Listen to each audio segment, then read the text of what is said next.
भूल भी जदि यही मंत्र पढ़ीदेवे ग्यारंटी देउची केवल 10 मिनिट्रे से नारी तुम पाखक आसवाई बाध्य हेब।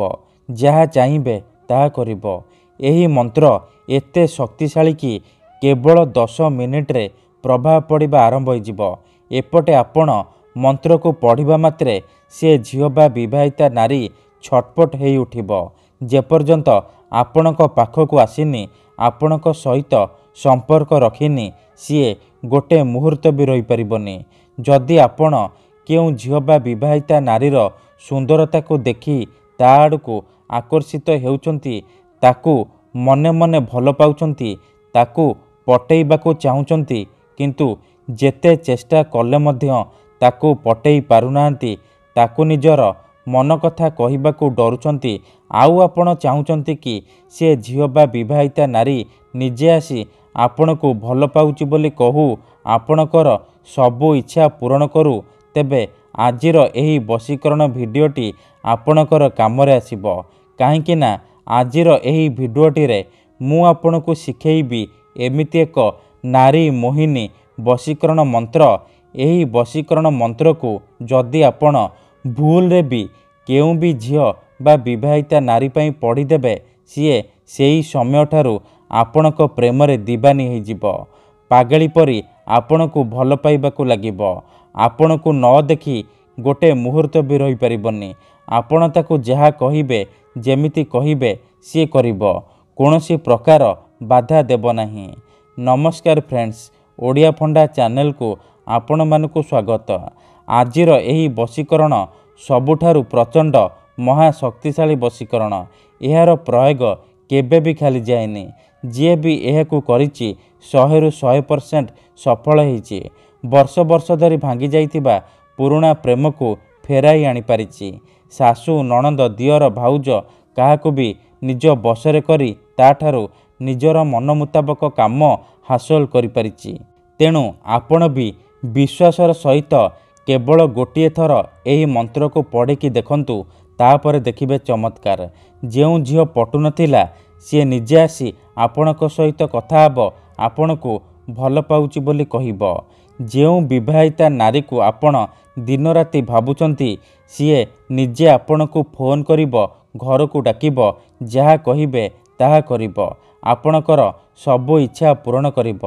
तेबे एही वशीकरण आपण किपरि करिबे, केमिति करिबे, एहार प्रयोग विधि कौन मु आपणको बतेइबी। संपूर्ण प्रयोग विधि मु आपणको बतेइबी। जानिबा पई मोर आपण मानकू अनुरोध कि आपण भिडियोटी को मूलरू शेष पर्यंत पूरा ध्यान सहित देखिबे। काहेकि ना अधारू छाड़िकी पळैले किंबा काटी काटी देखिले आपण किछि भी बुझी परिबेनी।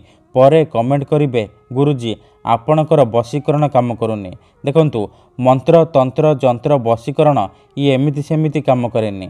मनरे संपूर्ण विश्वास निष्ठा आउ एकाग्रतार सहित आपणको एही वशीकरण करबाकू पड़िबो। तेबे जाई मु आपणको ग्यारंटी देउची आपण 100 रु 100% सफल हेबे। जदि गोटिए थररे सफल हेई पारुनांती, द्वितीय थर चेष्टा करंतु, निहाती भाबे सफल हेबे। आउ गोटिए कथा मने रखंतु, मनरे कोनोसी खराब उद्देश्य किंबा कोनोसी खराब काम पई आपण एही वशीकरण मंत्र को पढ़िबेनी बा प्रयोग करिबेनी। काहेकि ना एही वशीकरणर कोनोसी प्रकार काट नाही। जेउ झियो बा विवाहिता भाउज उपरे आपण एही वशीकरण को मात्र गोटिए थर प्रयोग करिदेबे, सीए सारा जीवन पई आपणकर बसर होई जिवो। आपणकर इशारा रे नाचिबो। आपण ताकू जहा कहिबे जेमिति कहिबे सी करिबो। कोनोसी प्रकार बाधा देब नाही। एही वशीकरण करिबा पई आपणको कोनोसी प्रकार सामग्रीर आवश्यक नाही किंबा कोनोसी प्रकार पैसा खर्च करबाकू पड़िबनी। केवल आपणको गोटिए मंत्र पढ़िबाकू पड़िबो, तापर देखिबे चमत्कार। ठीक अछि, तेबे मने रखंतु एही वशीकरण विधि को आपण केउ भी बाररे करि परिबे, किंतु जेबे भी करिबे राति रे सोइबा पूर्वरु करिबे। निज बिछणा उपरे बसिकी आपण एही मंत्र को पढ़िबे। प्रथमे आपण कौन करिबे, विधिटी करिबा पूर्वरु भल भाबरे हाथ गोड़ मुह धोईकी सफा वस्त्र पिंधिकी निजर शोइबा बिछणा बा शोइबा सेज उपरे बसी पड़िबे। तापरे 2 ରୁ 3 मिनिट आपण आखि बंद करिकी सेई झियो बा स्त्री को मने मने भाबिबे तार मुह को निज मनरे भाबिबे तापरे एही मंत्र को केवल 21 थर पढ़िबे। ओम नमः कामाख्या देवी आमुकं मे बश्यम कुरुकुरु फट स्वाहा। ओम नमः कामाख्या देवी आमुकं मे बश्यम कुरुकुरु फट स्वाहा। आमुकं जगार आपण सेई झियो बा स्त्रीर नाम उच्चारण करिबे जहाको आपण निज बसरे करबाको चाहुचंती।